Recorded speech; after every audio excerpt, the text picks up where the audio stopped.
My daughter had turned 9 the previous Thursday.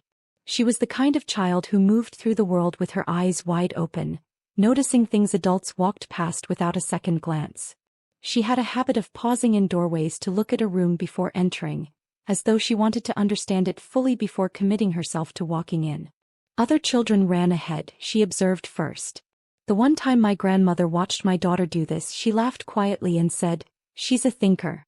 Good. That was high praise from her, and I had stored it away the way you store things that feel important. It was precisely that quality, the careful, observant stillness, that led her into the back bedroom while the adults filled the louder rooms with conversation. And it was that same quality that brought her back out holding a ring. We were at my parents' house for their annual Sunday lunch. It was the kind of gathering that had once felt genuinely warm and had gradually, over many years, become more obligation than pleasure. The food was always good.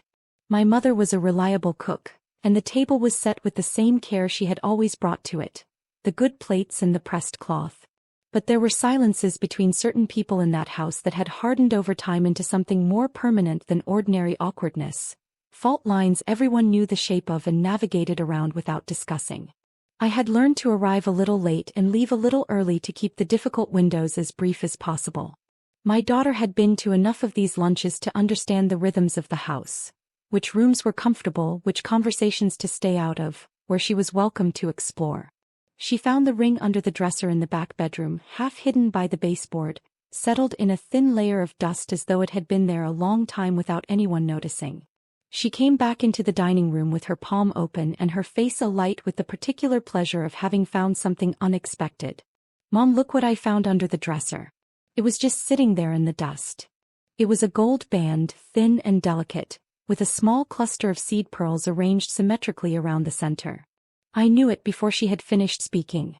My grandmother had worn that ring every single day of her adult life, on the third finger of her right hand, until the arthritis in her knuckles made it too painful to get on and off. After that, it had lived in the small cedar jewelry box on her dresser, the one that smelled of old powder and something faintly floral I had never been able to identify. Or so I had assumed. Seeing it in my daughter's open hand, slightly tarnished from however long it had been under that dresser, made my chest tighten unexpectedly. Some objects carry people inside them. My daughter tilted her palm toward the light. "It's really pretty." "Whose was it?" "That was your great-grandma's ring," I said softly. I took it and held it for a moment, feeling its weight, remembering exactly how my grandmother's hands had looked wearing it. Strong hands, warm and capable, that had done 10,000 things I would never know about and a handful that I would carry with me forever. That was when my sister Sandra walked over from the other side of the room. She was 3 years older than me, and she had always occupied considerably more space in our family than I ever had. Her opinions arrived before she did. Her preferences presented themselves as facts. She had a talent for making it seem as though any other perspective was simply a failure to see clearly, and she had been exercising that talent since we were girls. She reached out and took the ring directly from my hand, the way you might pick up a glass someone had left on a table, without asking, without hesitating, as though the question of whether it was hers to take had not occurred to her. "Where did this come from?" she asked, turning it over and addressing the room rather than my daughter. "Under the dresser in the back bedroom," my daughter said. Sandra looked at the ring for a moment longer. Then she closed her fingers around it. "This is a family heirloom," she said in the tone she used when she was stating something she considered settled. "It belongs with the family." She turned to my daughter with a smile that was carefully constructed to appear generous and did not quite manage it. "Family heirlooms are for real daughters, not for little girls who wander around picking things up off other people's floors." The room went quiet, the particular quiet that falls when something has been said that everyone present heard and no one wants to acknowledge. You become aware of small sounds. The refrigerator, the traffic outside, the creak of someone's chair. My daughter looked at me. She was 9, not naive. She understood the shape of what had just happened, even if she didn't have full words for it yet. I watched it land on her. The small flinch, the careful stillness that came after, the way she looked down at her hands, which were now empty. I had worn that same expression in that same house, in younger versions of this same moment, and seeing it on her face was something I had not been prepared for. My mother suddenly found something requiring her attention at the stove. My father became deeply absorbed in his coffee. 2 of my aunts examined the tablecloth.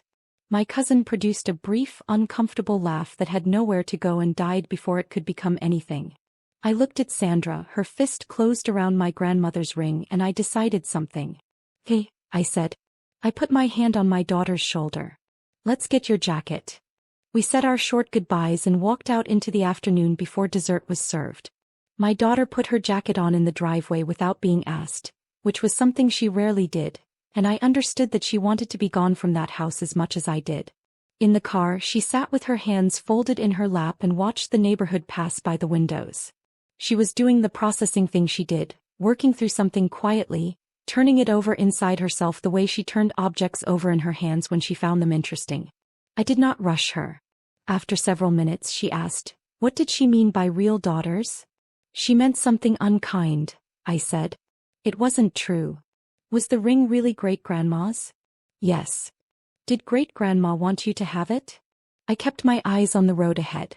"I believe she did," I said. "I'm going to make sure of it." That night, after my daughter was asleep and the house was quiet, I went to my closet for the cardboard box I had kept at the back of the shelf since my grandmother's death 4 years earlier.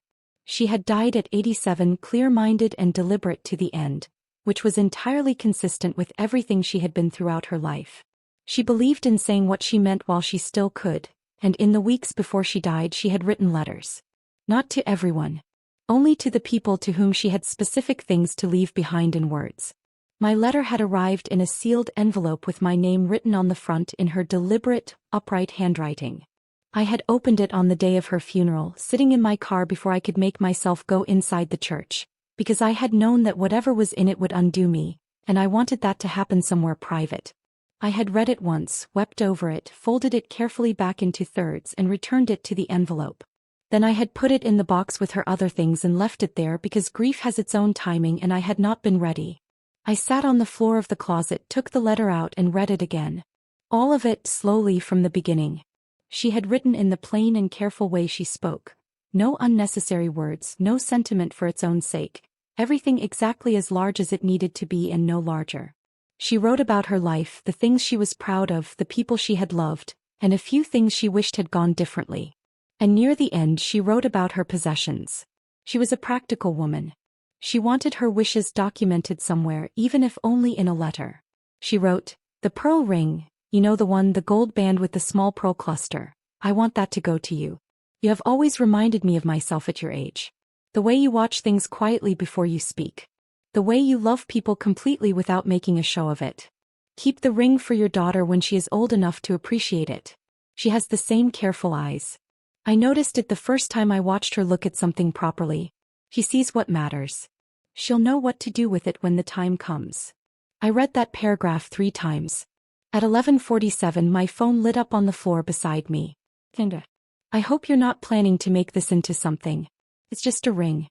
You'd better not tell your daughter stories about it." I took a photograph of that paragraph, clear, in focus, every word legible, and sent it to Sandra without adding anything else. It took her some time to respond. When she did, she wrote, "That doesn't prove anything." I put the phone down and sat with the letter a while longer. Then I went to bed. In the morning I called my mother. I told her calmly what my grandmother had written and asked whether she had known. There was a pause that ran longer than it needed to. "She may have mentioned something to that effect," my mother said. "Did you know that last night when you said nothing?" Another pause. "Your sister feels very strongly about these things." "Mom," I said, "my daughter is 9 years old. She was told directly that she doesn't count as a real daughter in front of the whole family. And you turn back to the stove."